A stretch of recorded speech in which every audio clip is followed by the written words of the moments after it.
যারা বিভ্রান্তকারী, যারা ষড়যন্ত্রকারী, বিভিন্ন সময় তারা ষড়যন্ত্র করেছে এবং ষড়যন্ত্র করে মানুষের ভাগ্যের পরিবর্তনের যে গতি তাকে তারা বন্ধ করতে চেয়েছিল।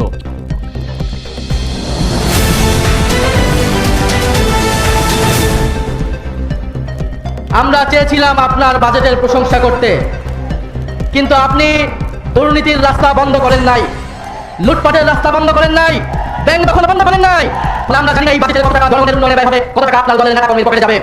আপনি একটা বাজেট দিয়েছেন, তার সাথে বাস্তবতার কোনো সম্পর্ক নাই। জনগণকে স্বপ্ন দেখাচ্ছেন, যেই স্বপ্ন পূরণ করতে আপনি চূড়ান্তভাবে ব্যর্থ হবেন। একটা বাজেট দিয়েছেন, যেই বাজেটকে বাস্তবায়ন করতে হলে আপনাকে কয়েক লক্ষ কোটি টাকা ঋণ নিতে হবে বিভিন্ন দেশ থেকে।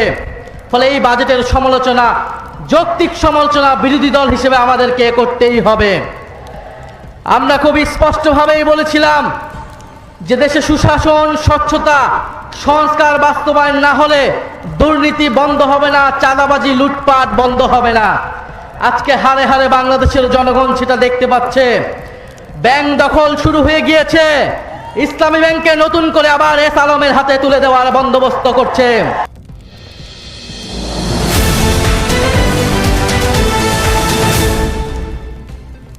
তারা বাংলাদেশে যদি আমরা যেই খালগুলোকে লক্ষ্য করেছি সেই খালগুলো যদি খনন এবং পুনর্খনন করতে পারি, তাহলে চিন্তা করুন এই একটি এলাকাতেই এই 10 বর্গ কিলোমিটার এলাকার মানুষ এই পানির সুবিধা পাবে। তার মধ্যে 40,000 মানুষ তো পানির সুবিধা পাবে, সাথে 8,500 কৃষক ভাই, সরাসরি যারা কৃষক, তারা সেই সুবিধা পাবে একটি উপজেলাতে, এই সদর থানাতেই। তাহলে চিন্তা করুন আমরা যদি 20,000 কিলোমিটার খাল খনন করতে পারি, সারা বাংলাদেশে কত কৃষক ভাই সরাসরি সেচের সুবিধা পাবে।